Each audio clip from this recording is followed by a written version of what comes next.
Bismillahirrahmanirrahim. Assalamualaikum warahmatullahi wabarakatuh. Saya Alifia Rizky Amalia dengan NIM 212111271 dari Program Studi Hukum Ekonomi Syariah Fakultas Syariah. Pada kesempatan kali ini, tentunya pada pertemuan keempat mata kuliah Fikih Siasah, kita akan belajar bareng lagi ya semuanya mengenai pendekatan kajian Fikih Siasah dan perkembangannya seperti apa. Oke, langsung saja kita bahas satu persatu. Check it out. Kita masuk ke pendekatan kajian fikih siasah.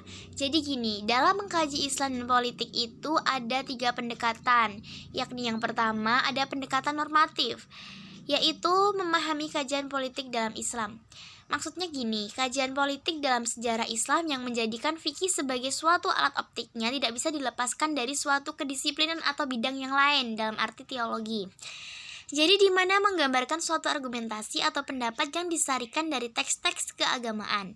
Dalam hal ini berarti menguraikan tentang bagaimana masyarakat dan bidang politik dapat berdiri sendiri serta bagaimana mekanisme suatu kepemimpinan negara atau khalifah.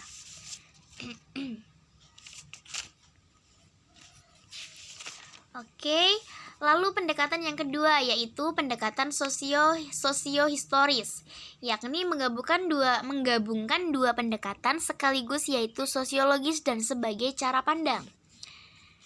Jadi, mengkaji politik Islam itu dalam mengkaji politik Islam itu dapat dengan melihat elemen-elemen Islam atau menjelaskan elemen-elemen Islam dari berbagai aspek sosial dan kesejarahan.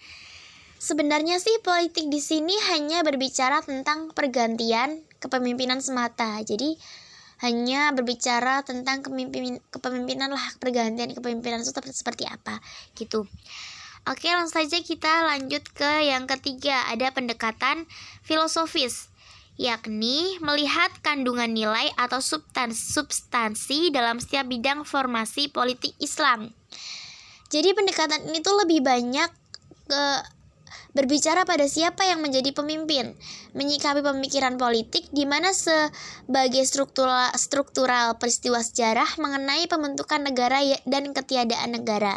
Selain itu berbicara mengenai pemahaman dan membenarkan pada masa lalu serta lebih berkutat pada tradisi perpolitikan masyarakat muslim. Oke, kemudian dalam mempelajari kajian fikih siasah pasti tidak terlepas dengan metodenya ya. Metode fikih siasah dalam pelaksanaan hukumnya tidak berbeda dengan yang lain. Jadi secara umum metode yang digunakan untuk mempelajari fikih siasah itu yang pertama ada ijma. Ijma ini atau disebut kesepakatan. Contohnya, pada kasus Khalifah Umar radhiyallahu anhu dalam mengatur jalannya pemerintahan, pada masa itu diberlakukannya hukum perdata yang sudah disepakati oleh sahabat-sahabat besar.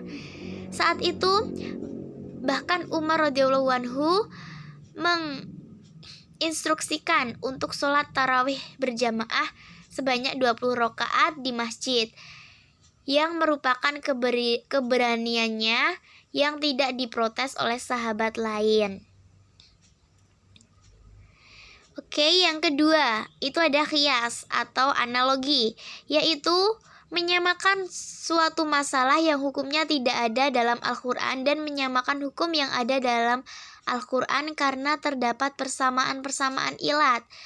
Hukum pada keduanya terdapat 4 unsur dalam qiyas, yakni al-asl atau pokok, setelah itu al-far atau cabang, setelah itu hukum al-asl atau hukum asal, dan yang terakhir ada ilat hukum al-asl itu atau sifat. Jadi sebagai contoh, Nabi SAW melakukan dengan menginstruksikan beberapa surat, yaitu Nabi melakukan dakwah. Jadi Nabi melakukan dakwah dengan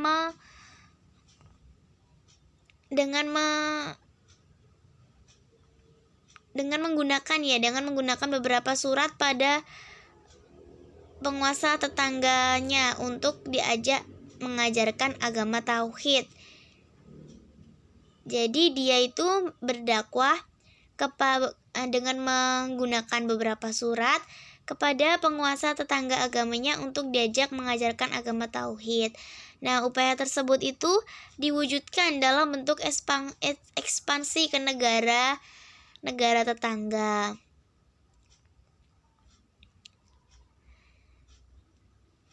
Jadi, dengan negara tetangga oleh Umar bin Khattab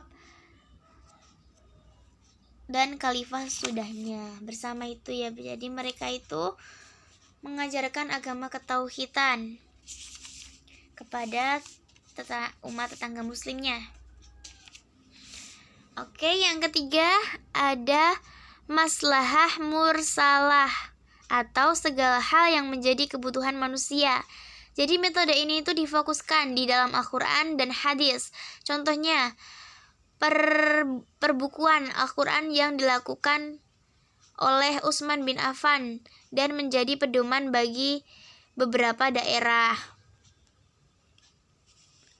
Jadi sesuatu yang dibentuk atau diciptakan itu jadikan pedoman. Jadi untuk memenuhi kebutuhan manusia, seperti itu.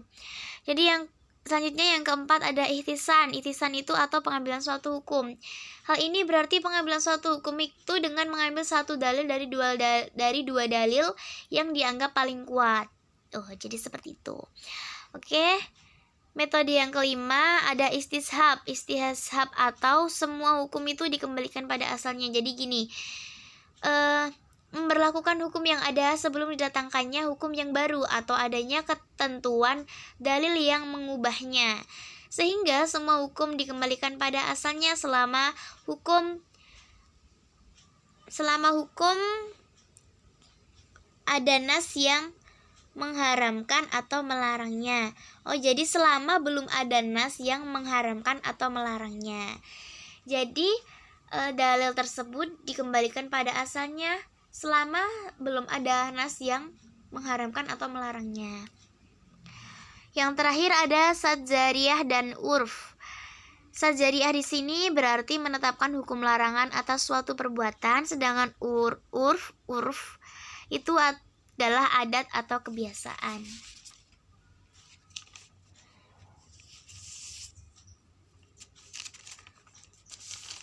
Oke. Selanjutnya kita akan bahas perkembangan kajian fikih siyasah. Jadi dalam sejarah Islam, perkembangannya itu dibagi ke dalam periode klasik yang berlangsung hingga 1258 Masehi.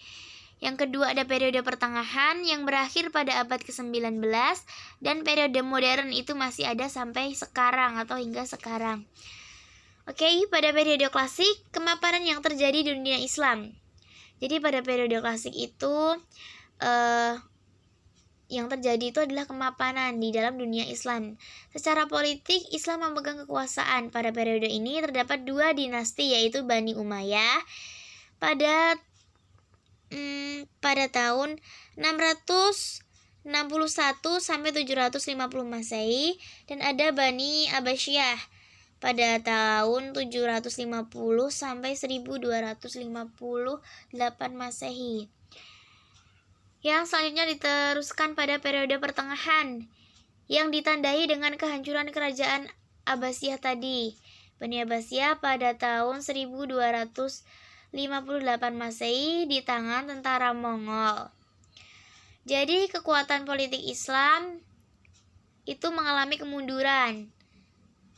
Terdapat juga tokoh dalam periode ini yang mengalami penyerangan langsung terhadap tentara Mongol ke Baghdad, yakni Ibnu Taimiyah. Yang selanjutnya ke periode modern.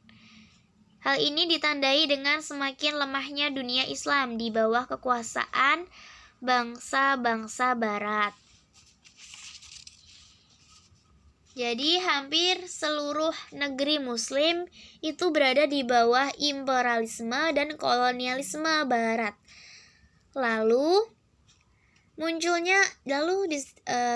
Dengan kejadian tersebut juga terjadi atau munculnya berbagai pemikiran-pemikiran dari para tokoh pemikir aliran.